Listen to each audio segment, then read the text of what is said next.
Some of this is getting cut. Yeah, no, that's fair.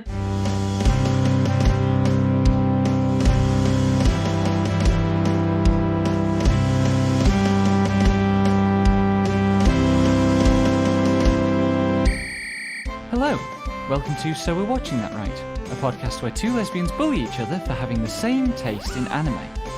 I'm Becky, scientifically certified best girl. And I'm Val, everyone's favorite harem protagonist.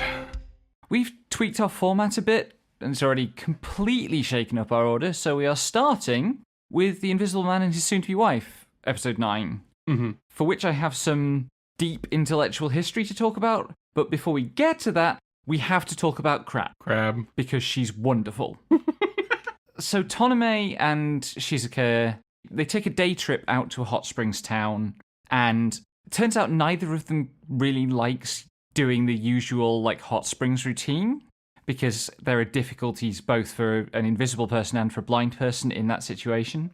But they have a nice, foot bath, and they're about to head home when they walk past an inn, and a customer of the inn runs out complaining of the place being haunted and is pursued by the proprietress of the inn, who is a crab lady. Yeah, exit stage right, pursued by Crab. And then the crab lady comes back and begs for Tonome's help. She is almost a perfect circle, notwithstanding limbs and claws. She's just great. Every time she's on screen is a delight. Anyway, it turns out the inn isn't haunted, of course. It's just that the employees are all kind of coastal sea anthros, and quite incidentally, they give off the impression of being, spoopy, and they spook a bunch of guests. We get more of this issue of Tonome's paternalism towards Shizuka, because as a thank you for solving the haunting, the crab lady gives them the best room in the inn, which has a private bath. And the private bath is outside in a fenced-off area, but it's a French windows type deal between the room and the bath.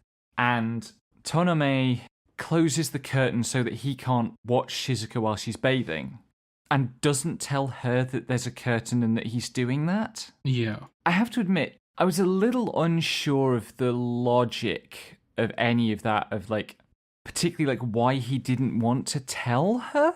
Yeah, I don't know and either. Just solve the problem for her, but he didn't, and she has a go at him later for that. But the main thing that happens here, and I'm about to spend 5 minutes talking about a 3-second shot, basically. The main thing that happens in this episode is that we get the payoff for the building worry that Shizuka had about Tonome's previous romances. And what Tonome says is that he had a previous girlfriend. They were pretty serious. And I think I'm understanding this right. The first time that they were about to be sexually intimate, they undress and they get in bed. And the girlfriend panicked because she was afraid of being physically intimate with an invisible person. Yeah. And she couldn't overcome it. The thing that it seemed to me that Tonome was talking about her having trouble with was just she couldn't read him at all, obviously, because he's invisible. Yeah. And, being able to see whether your partner is having a good time or what kind of face they're making is important to people, it turns out. Yeah. And there is this shot of the girlfriend lying in bed, and it's kind of looking through where Tonome must be. You can see his handprint on the pillow next to her head. And it is, it's a trope of invisible person fiction, right? The sexual menace of the invisible man. Yeah. And that shot very powerfully evokes that. And Tonome is obviously very hurt by this, understandably, but also I think the girlfriend's perspective is understandable too. And what happens is that they start to have this sexual encounter, and she withdraws consent, and that's the end of it in this case.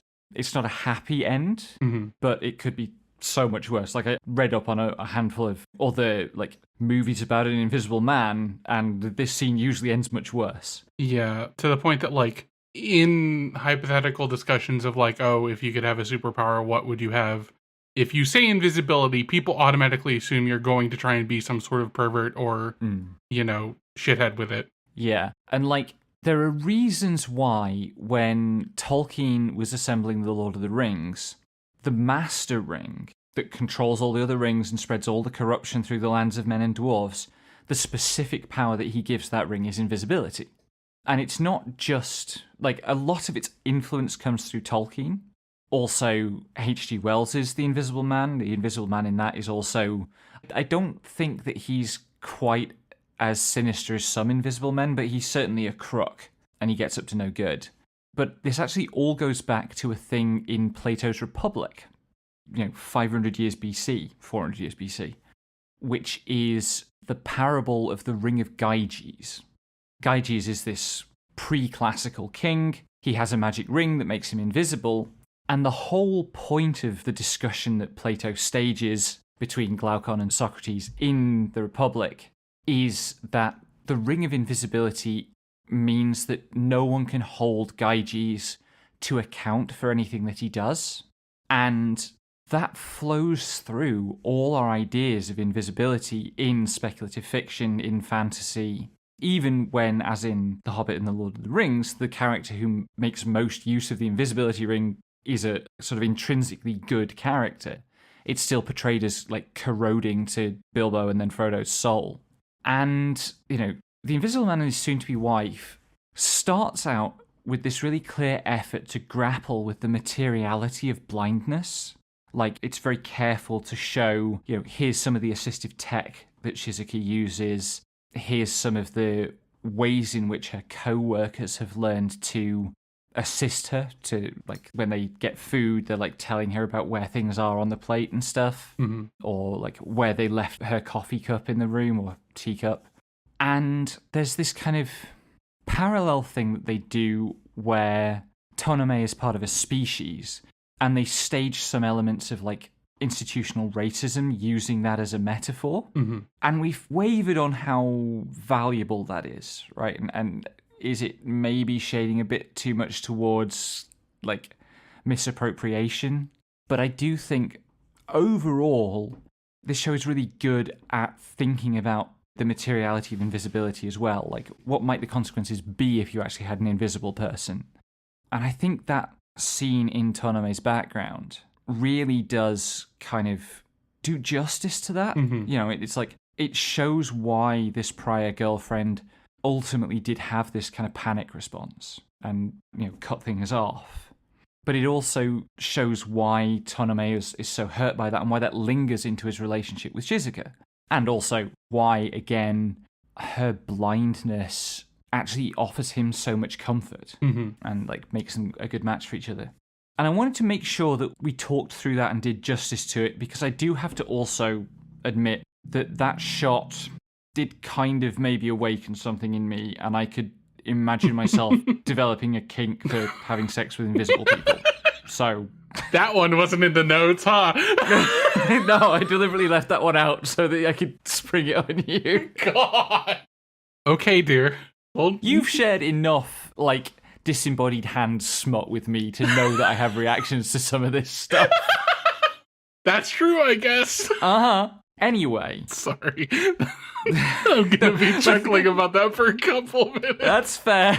I'm nearly done with the show anyway. Yeah. But the way this plays out, so they're at the inn, and Tonome is still struggling with physical intimacy and with, like, whether he can trust Shizuka to be intimate with him because of this, like, this background. And, they get to the point where it's time to go to bed, and Shizuka wants to canoodle. Like, the localization has her actually say canoodle at one point, which is good. She starts crying and go, "You won't canoodle with me." Right, yeah. That's such a Shizuka word. I've kind of been waiting for that word to show up in this show. But, like, Shizuka wants to snuggle a bit, basically, before they, like, go to bed. Also, it's a twin room, it's not a double room. So they're sleeping in separate beds. And this leads to them talking through these issues with reluctance about intimacy and stuff. And the issues they're having are so like the issues that Sawako and Kazuhaya have all through season 3 of Kimi ni Todoke that we talked about last time. Yeah. And they're dealt with in like 3 minutes of on-screen conversation here. Yeah, because it turns out at least one of them is more experienced here, and both of them are adults and have had a lot of experience, talking through their feelings. Yeah, it does help that they're both adults rather than teenagers, but also, it can be so easy if you just talk. Yeah, imagine being a teen and talking about fucking anyway. That's fair. Speaking of... oh my god.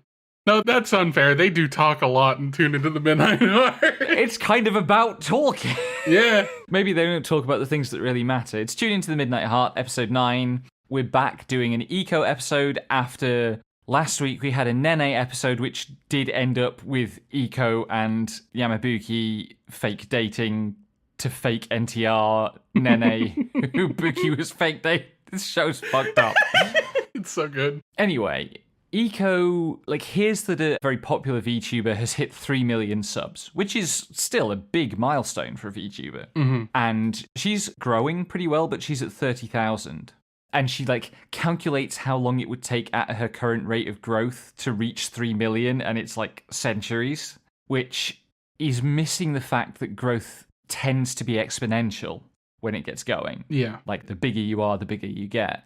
But she tries a desperate sequence of things to try to build her audience, and she's copying what this much higher budget VTuber does. And some highlights are she does a cooking stream, except she has no hand cam arrangements, so it's just her talking. Yep. And narrating what she does, and she fails to even cook the thing. She also makes her own bikini outfit and does a sexy outfit reveal, which also doesn't really land.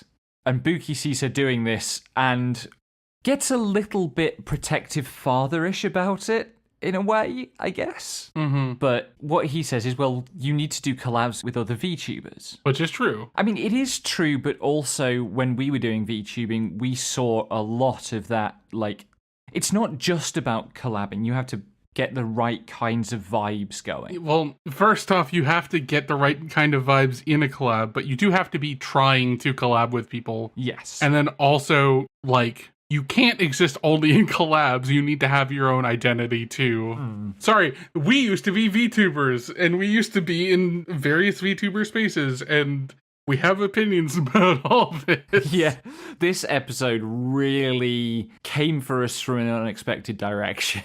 Mm-hmm. Anyway, the first thing that Buki sets Eco up to do is a speedrunning competition, but it's a speedrunning competition for a horror game, and Eco's bad with horror, and she gets clipped screaming about how she's about to wet herself. And that clip goes viral, and she gets this reputation as the pissing herself VTuber, even though she didn't actually piss herself. Yep. And then she joins a Mario Kart tournament that is being run by totally not Kizuna Ai. And because of the pissing herself virality thing, she gets put in the problem VTubers group.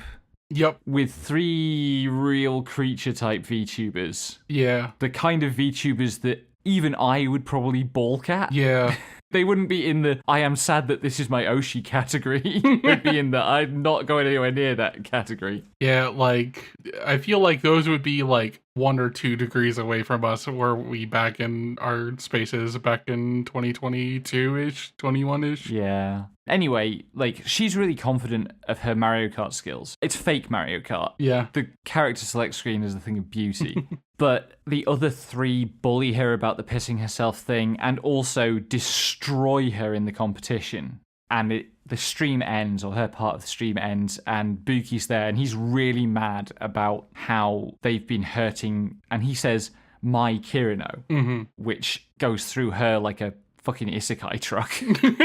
But she actually really enjoyed the stream. She enjoyed playing with these people and the dynamic and so on. And then Al, the VTuber who organised all of this, calls her and kind of apologizes for putting her in the bully group and makes a pledge to do something with her in future and stuff, and it kind of works out well. But it is VTubing, the kind of core style that dominates in VTubing is basically all about collecting sufficiently conspicuous L's. You just have to humiliate yourself in public repeatedly. And I think this is kind of the reason that we never took off, is that Certainly I was too reluctant to make a fool of myself. Mm-hmm. And I was more so. Yeah. I don't know if I can say that it's realistic about VTubing, but some of it, having been in that scene and like paid a lot of attention to VTubers over the last few years, it felt so fucking real. Yeah, it feels grounded in a way.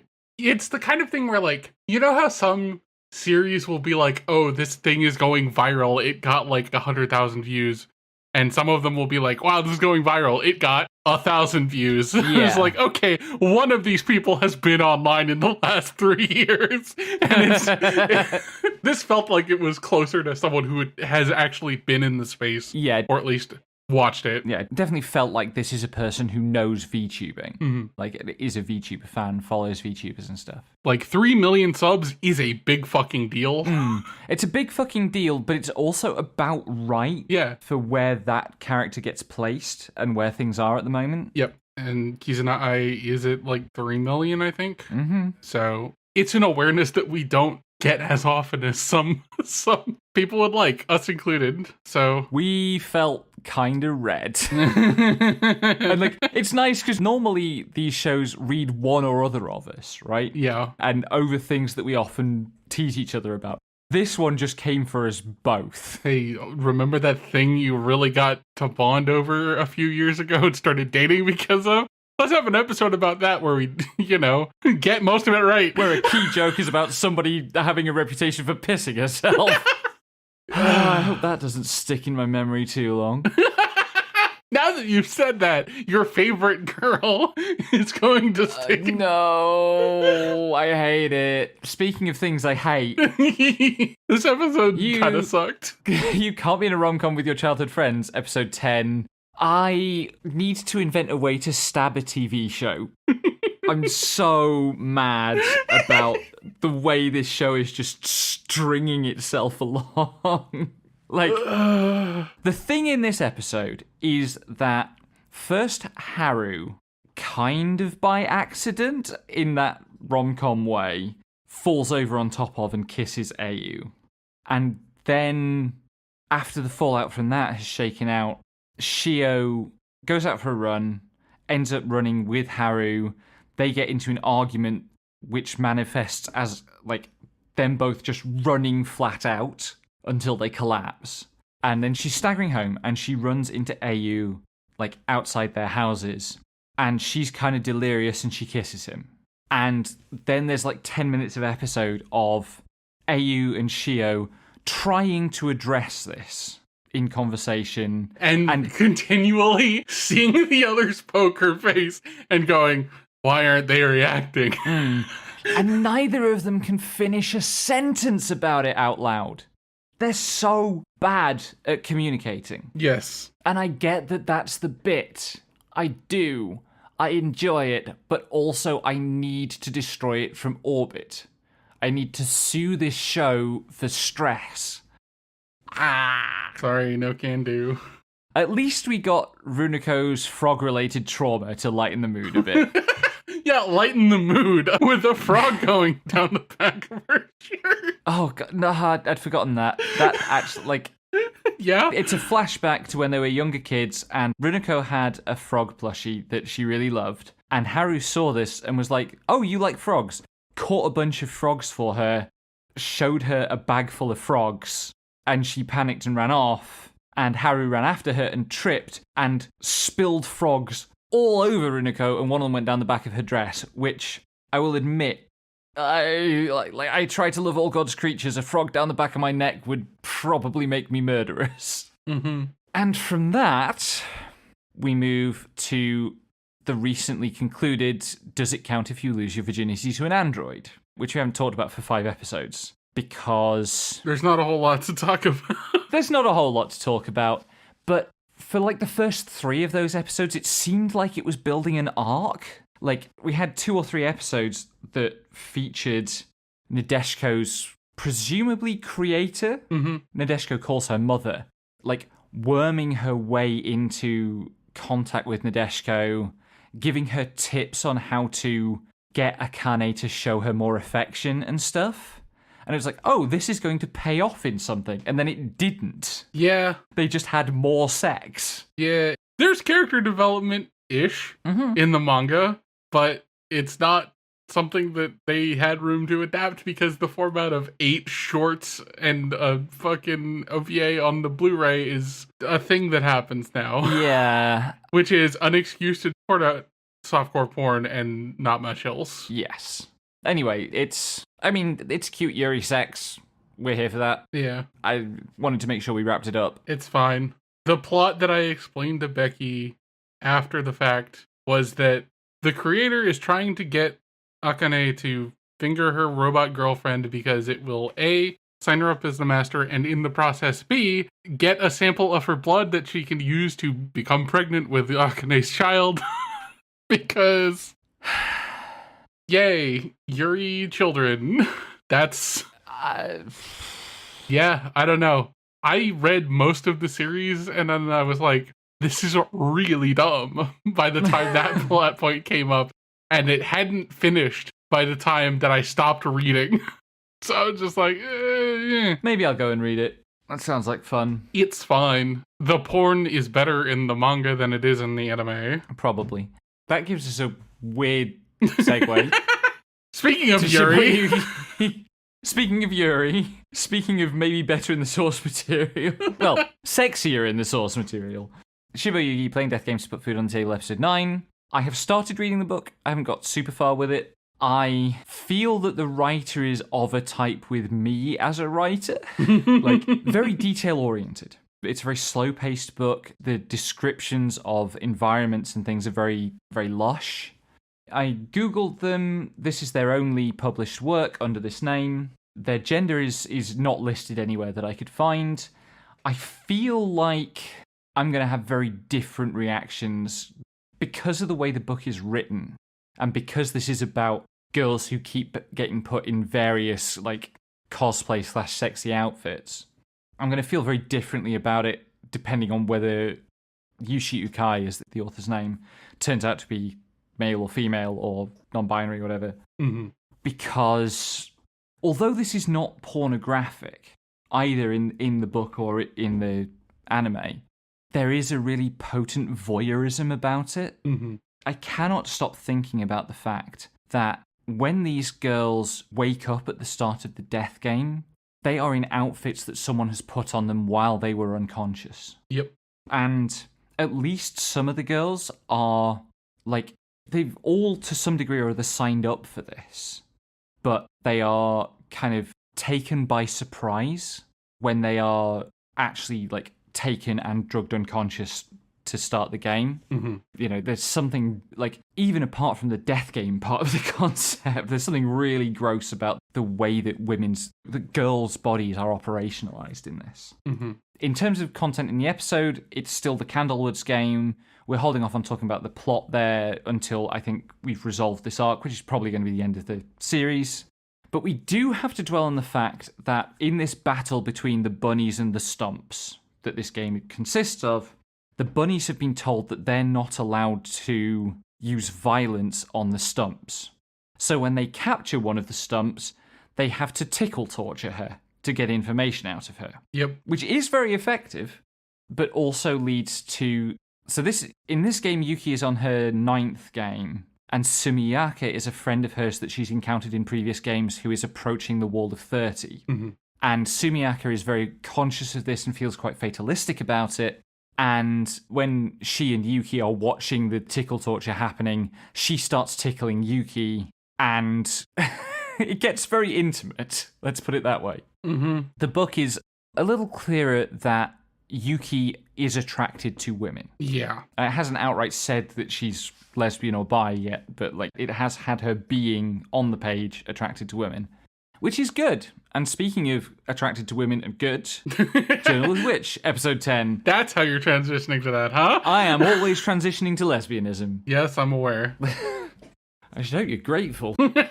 Anyway, this episode opens with, like, Makio and Kasamachi talking on the phone in a scene that just has the best vibes that those two have had yet. Mm-hmm. The opening of this episode is so comfy. It's... For, like, a minute. It's weird because it is, like, just comfy, and Asa looks the most uncomfortable at home she's felt. You think so? Yeah, it felt like she was seeing something alien because Makio was acting like... Yes, Asa definitely kind of feels weird about this.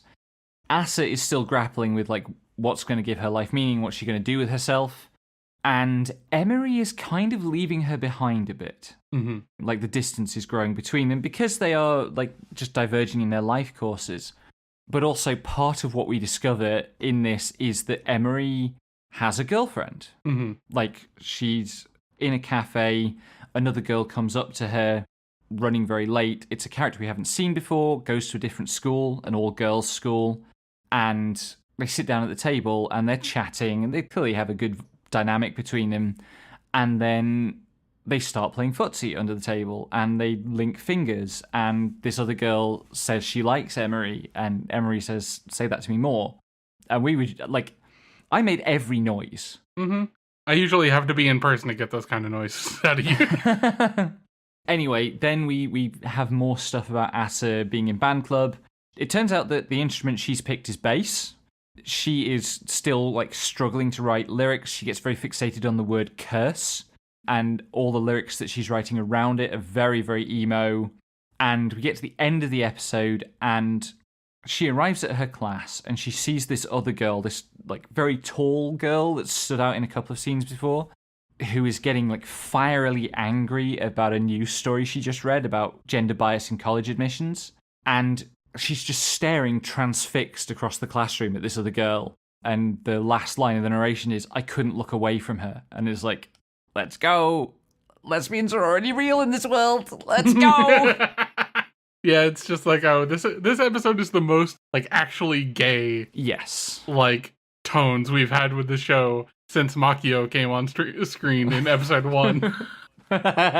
Which, her being straight is a crying shame, but whatever. I mean, it is, but also, like, Kasamachi is, like, the most tolerable dude. You have wound your way into the misandrist's heart. It's... Shut up. Shut me up anyway, yourself. Anyway. Also gay as shit is Roll Over and Die, episode 9. Yep. Like, Milkit and Flum are just getting gayer and gayer, and it's great. So, last episode we had, Flum takes Milkit's bandages off and sees her face unblemished for the first time, and that was very gay. And then the next morning, Milkit has the bandages back on again, because she's decided she's only going to show her full face for Flum, which Flum is giddy with delight about. And then Ink, this little girl that they've adopted, emerges, and Milkit's made her favourite breakfast. And so she hugs Milkit, and Flum gets so jealous she literally passes out. And I foolishly commented to the effect of, remember when this was like the edgy show, how has it become so wholesome? And immediately thereafter, people started turning into flesh orbs en masse, and there were flying eyeballs everywhere, and at one point a rain of eyeballs. And then, you know, not necessarily major, but significant named characters started dying, right up to maybe at the end, a particular major character did die? We'll have to see this coming week. Me and my big fucking mouth. Mm-hmm. We got a few episodes of Holy Grail of Eris to talk about, but honestly, this is not really a show where individual episodes pop things out to talk about. It's this large-scale, slow unspooling of a giant conspiracy. Yeah. Which it's doing a very good job of, although I cannot follow the family tree stuff. Yeah, that's fair. It's definitely giving me the vibe that they are adapting a light novel in a particular way that, like, a lot of light novels will have an episodic structure to them for whatever, but a lot of them are just like, here's a lot of things that we needed to cover, and we're just kind of weave them all together. Yeah. And that is making this a very serial but not episodic show to follow. Yeah, there was a great moment, was it last week, episode 7 maybe, where Scarlet voiced my frustration with the show. It's like, this cast keeps getting bigger and bigger, and we keep finding more and more people who are involved. I've got so many people I need to get revenge on. Yep, it was really good. One major point in this is that they find out that it was Scarlet's father who ultimately ordered Scarlet's execution. Mm-hmm. And so they go to confront him about this, and Connie slaps him for it, and it causes a flashback about how his wife, Scarlet's mother, slapped him. But also, like, Scarlet does tell her father that she knows she was loved and that he didn't do it happily. Like, the drama is substantive in this show. It's just also, there's a lot of it. Yep. Which I guess also summarizes Gnosia. Yep. Episode 20. So this is the episode where Yuri, having decided to go back for Setsu, actually does so, and a lot of it is about Yuri saying goodbye to the others. And, like, they explain the whole situation to the group, and they say what they're going to do. And Charming is like, you say all that, but really this is just about you getting to see a chick you like again. And that's true. But also, Yuri, as a deflection, is like, well, Setsu's non-binary, because Setsu has insisted that they are not female the whole time. It's really, really good. That moment is worth the show by itself, honestly. It's so good. Yep. And then Yuri goes back into looping, loops over and over again until they actually get the resolution where they beat the game that has all the players and all the features, but Yuriko is still alive, which presumably that's like the good end condition. Yeah, that's like, we've literally seen that ending. Like, it is, except for the lack of Setsu, was exactly the game that was featured previously. Yeah. And they hatch a plot where Yuriko is going to lead them to the mothership of the cult that she's from, which is where Gnos, the god AI, is that created Yuri in some way. And Yuri's going to hack in and sort of sneak past Gnos and use the power of that system to transport into the other universe to get to Setsu, which is cool. Like, wild plan. Seems to have worked. And we'll see how well it worked next week in the final episode. Yeah. In the Clear Moon at Dusk, episode 9, they put the butch in a dress, but tragically it is a bad dress. Yeah. And so they hyped this up last episode where the other girls took Yui shopping for nice clothes, for more femme clothes, so that she could get dressed up nice for Kohaku on this trip. And they go on the trip, and the friends all like want to spend a bunch of time like going around Kobe. It's really hot. Kohaku's not into it, and he really wants to spend some time with Yui. And Yui is still very flighty about how close she's willing to get to him, and it's awkward. And then they do have a really cute late night conversation, and she asks him to go on a date with just her the next morning, and she dresses up for that. And this outfit has had this build-up. And then, for some reason, even though this girl has, like, the most elegant, slender figure possible, they put her in a dress with no waist and no shaping below the shoulders. Yeah. And a weird collar. Like, you really didn't like the collar. I eventually came around on the collar. If there was anything else going on in that entire dress, the collar would have been fine, but that was its only feature. Yeah. She does kind of look like medical staff on a Star Trek imitation show. Yeah. It's got that kind of like sci-fi nurse's outfit deal. Yeah. It was such a shame. It really like, genuinely killed my interest in the episode. Yeah. Like, it is a fashion, and actually we do see one of her friends wearing a similar cut of dress earlier in the episode. But, it's a bad look for this girl. But then they go to the aquarium and they have a nice date in the aquarium. And they are still struggling with the fact that Yui keeps telling Kohaku not to do stuff. Not to, like, do particular forms of intimacy with her, hold hands, whatever. And then immediately she starts realizing, no, actually, I would like that, and changes her mind. And I get that it's like that when you're in a relationship sometimes, but also I kind of understand why Kohaku is a bit frustrated with the relationship at the moment. There was a cute girl in the hero's party, so I tried confessing to her, episode 9. This one was a bit weird, because the impression I had was Yoki was actually, like, getting to know Cece quite well, and, like, they were building a good friendship. But in this, he's given reason to think that he doesn't know her very well. I mean, the thing is, like, I understand the belief that, like, building a friendship and trying to move towards a relationship can be different goals. And it feels like he was stuck on one track when he wanted to be on the other. Yeah. Anyway, he starts asking Cece's friends about, like, what she's been like earlier in her life and stuff.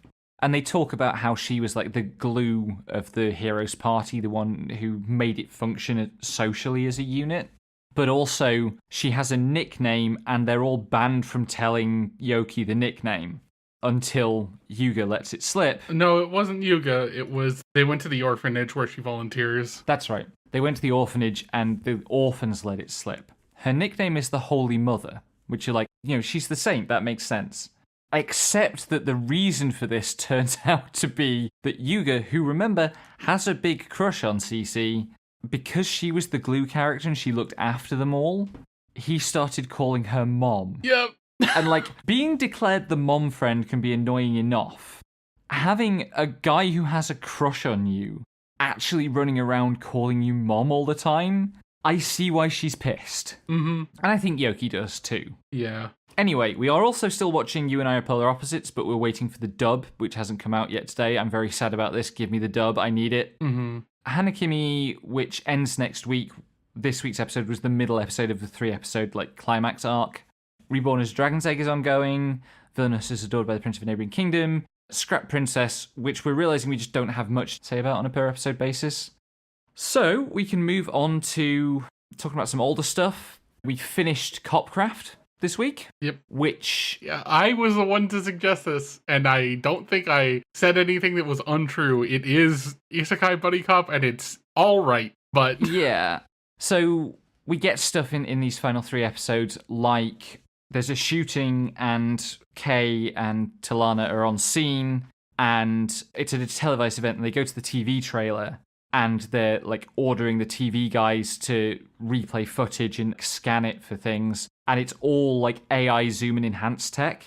And it just feels like it's out of a very different kind of cop show to most of what this show has been doing. Like a much more recent cop show, like a post-CSI, high-tech cop show. Mm-hmm. Then we flip back into the 70s, 80s kind of cop show stuff, because a lot of it is about people deliberately fomenting racial hatred, and there are race riots, there's, like, political sleaze. It all turns out to be a plot by Zelada, the Samanian wizard guy from the early episodes. His ideology turns out to be basically ISIS, of, like, he's trying to make Earth so hostile for Samanians that they all go back to Samania and, like, cut off contact because he thinks that Earth is a corrupting influence, which, not entirely wrong, given the kinds of contraband that we've seen being shipped across the boundary between worlds. Looks at Outbreak Company. That too, yes. But not the climax of the show, but the thematic crux of the show. One of the politicians, Moselime, is, like, pro-Samanian and pro-integration, and he gets killed, and his wife takes over his campaign. And Talana and Kay end up in possession of a photo of her meeting with a dodgy guy for a tryst. And they have to decide whether they are going to turn this in to be part of the investigation, which will end Mrs. Musolime's campaign and possibly career, which it's interesting to think about that in the context of this show's like 5 years, 6 years old, something like that. 2019. Yeah. So first Trump administration. Yeah. Obviously, what it's thinking about there is like Clinton in the 90s. But we now live in an age of just total impunity for sexual iniquity by politicians. And it's interesting to think about whether this is a woman wouldn't enjoy the same impunity or just the show being old-fashioned. I mean, the light novels that this is based on were from 2009 to 2016. So right before Trump really kicked off hard. I think this is just like a difference of eras. Yeah. Anyway, Kay leaves the choice to Talana because Talana believes that Mrs. Moselime is the one who called the hit on the sex worker that she befriended, who had Moselime's husband as a client at one point. See, the thing is, she knows that Moselime called the hitman on her own husband because that was who was in the photo. Yes. She knows that Moselime called the hit on Mr. Moselime. Yeah. She doesn't know, she believes, but she doesn't know that Mrs. Moselime also called the hit on Zoe. And, you know, the question, as Kay poses it to Talana, he's like, the right thing to do as a cop is to follow procedure and turn this in as evidence. Mm-hmm. But Mussolini, in terms of like who's got the better politics, the better political situation for Samanians on Earth is going to come if Mussolini gets elected. And Tilana has to choose, am I going to be a good cop, which maybe aligns with this maybe revenge on this woman that I think murdered my friend? Or am I going to do the thing that is maybe more in the interest of my people? Yeah. Because the only other politician that is running is just hardline, no, get these aliens out of our world. Yeah, I mean, he's a Trump-type figure. Mm-hmm. And Tilana decides to turn the photo in. And then she has a monologue about how cop work is complicated and it's all shades of grey and stuff, which, this is a cop show. Of course, it's going to take a very cop perspective about things. But my eyes were rolling out of my head. Ultimately, for me, I couldn't just approach it as entertainment. It wasn't quite goofy enough for me to set aside the very serious real-world politics that it's dealing with. It's an interesting object. It's certainly an interesting object. It's fascinating. It's also, I'm just amused because I'm looking at the credits for the author of Copcraft, whose name is Shoji Gato, and apparently did like half of the episode's screenplay for the Tower of Draga anime, which is an interesting one, but also wrote Full Metal Panic. What? So I've actually seen all of the first season of Full Metal Panic and some of the second. Yeah, no, that same author. And also apparently wrote Amagi Brilliant Park. That's crazy. Which one's Amagi Brilliant Park? Kanye West. What?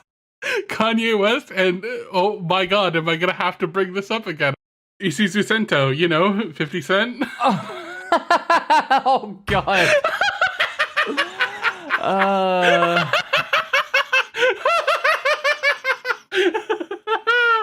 Also worked on like quite a few episodes of the Hyoke anime. Huh.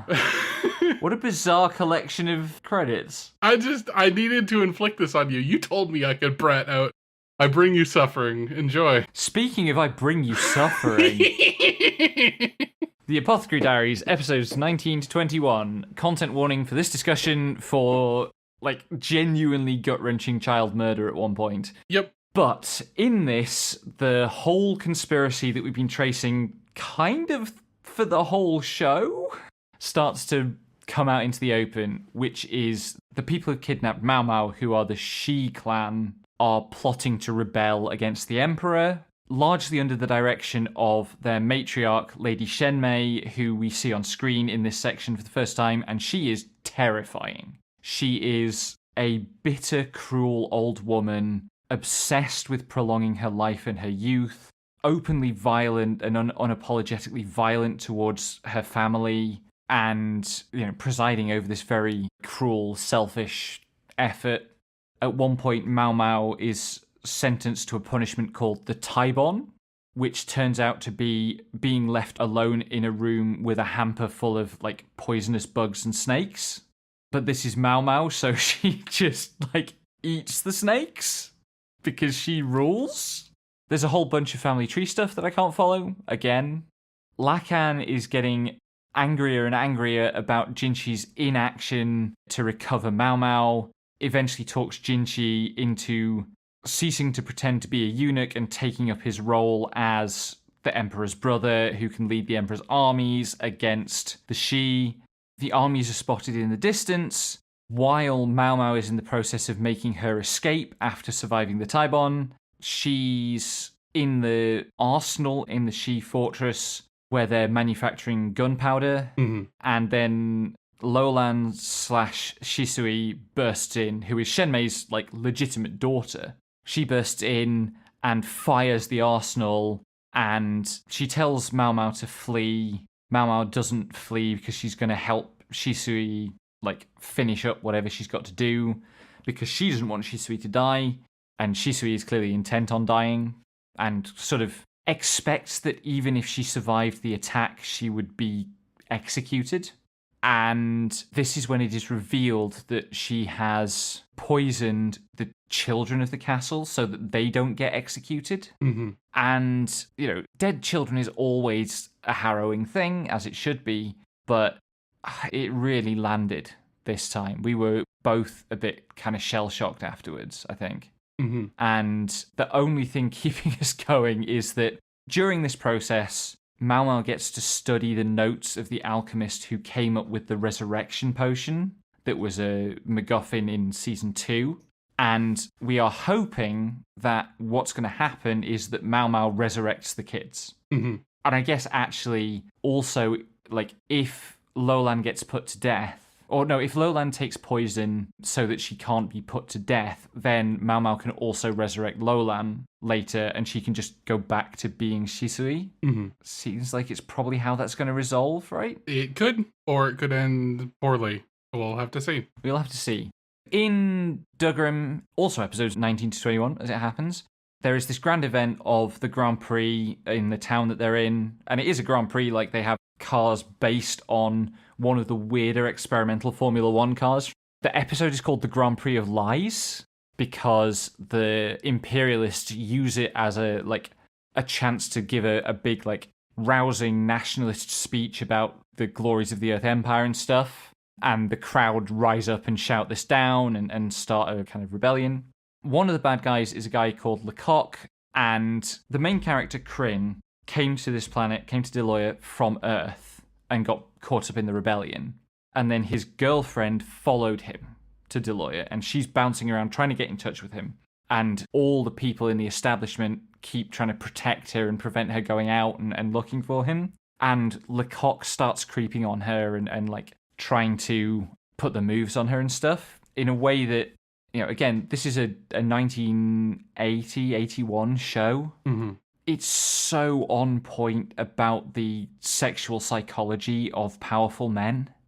There's also the group of rebels that we've been following meet another group of rebels led by a guy who very clearly is meant to look like Che Guevara at the peak of his attractiveness.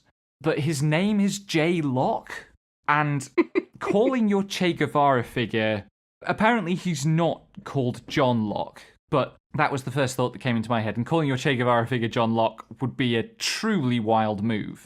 But again, in the referential smartness of this show, there's an elite Earth military unit that is deployed to confront the Dougram. And the way this is introduced is their commander is ordering all the armor stripped from their mechs, which are called Saltics, because the Dougram's weapons are so powerful that the armor doesn't matter. The armor doesn't make a difference. Mm-hmm. So they're stripping off the armor so that they're more maneuverable, which is very successful. But the result is that these mechs look like, instead of wearing military gear, they are wearing pajamas. They put like a cloth covering over them to minimize weight. And I was like, why does it look like they're wearing pajamas? Oh, wait, that's how the Viet Cong were portrayed in all of like Vietnam War kind of propaganda. And looked at in that light, it's really obvious that that's what they're doing.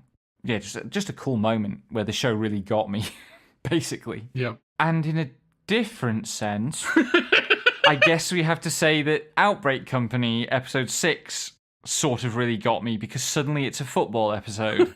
Soccer if you're American. Mm-hmm. The kids at the school are constantly getting into nerd fights now, because of course they are.